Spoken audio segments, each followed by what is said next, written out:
Hello, I'm Christian from the Welsh Sports channel and DragonSports, and we're finally into the business end of the season, the URC playoffs, and of course only one team representing Wales, and that is the Scarlets, who have the absolutely massive task of heading out to the RDS to face the juggernaut that is Leinster Rugby. But they will take some confidence in the fact that only a few weeks ago they managed to beat Leinster on Parker Scarlets. Granted, there was a lot of changes in that Leinster team, but it was a fantastic performance from the Scarlets, and they were actually the only team that managed to get a try bonus point on Leinster this season. So they will go into this game feeling confident. Of course, they will be the underdogs, but that means all the pressure is on Leinster.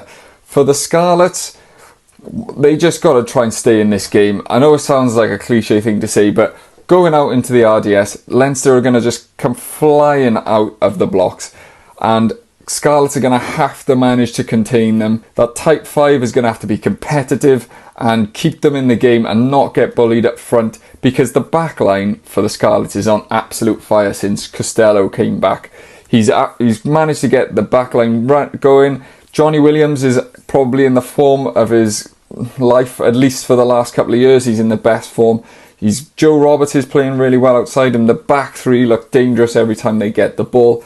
The only unfortunate problem is Gareth Davies has not recovered from his injury, so it will be Archie Hughes starting this game. A huge opportunity for Archie Hughes. He's had very little exposure over the last 2 years, but he's been thrust into this situation now at the end of the season, and it's going to be a sink or swim moment for him. But you know, he looked pretty good in the last game. There was moments there was a little bit of naivety, but there was moments where he got the game going and controlled. So, you know, there is a lot of pressure on him there. But like I said, he's got to stake a claim. There's players joining to test him for that scrum half position next season. So this is a great way to put out a marker. For Leinster, all the pressure is going to be on them.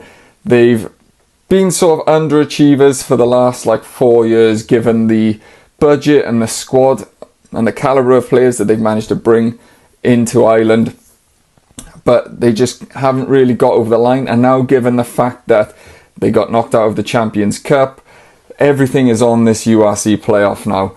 And you know, if it gets sort of squeaky bum time and there's one score in it going into the last 10 minutes, they're going to be starting to have a bit of doubt creeping in, especially the fact that they have recently lost to the Scarlets, and the Scarlets will be looking around thinking, you know, we could do something here. It's going to be a huge task, but if they can kick well and chase well and get the likes of Rogers off the air and compete, and then if Leinster do manage to collect the ball, then you get the jackalers like Josh McLeod into that breakdown and try and steal penalties. And if there's chance to go for posts, I'll be kicking at posts. Just build that scoreboard pressure and do everything you can to increase and crank up the nerves in the team and the crowd, and see if it bears fruit for the Scarlets. Let's not get it twisted. This is going to be a huge, difficult task for the Scarlets, but last time they won out in the playoffs in the RDS in 2017, they went on to win the league. So,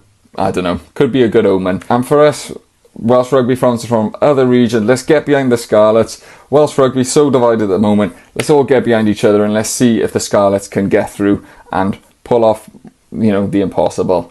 That's all from me. Check out dragonsports.co.uk and I will catch you on the next one.